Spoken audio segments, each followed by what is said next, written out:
Hey guys, and welcome back to our channel How to Guide. In this tutorial, we are gonna look at how to invite friends to Line. Now let us begin. Do you know that I have already logged into my account? In case you have not, do it right now. The process is quite easy.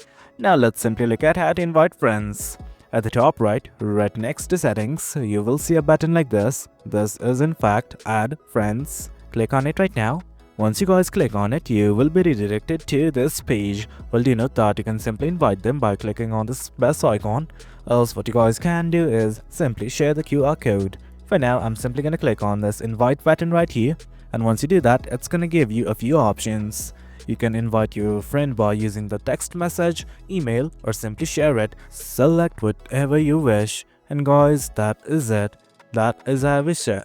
That is how you invite friends to Line. The process is quite easy.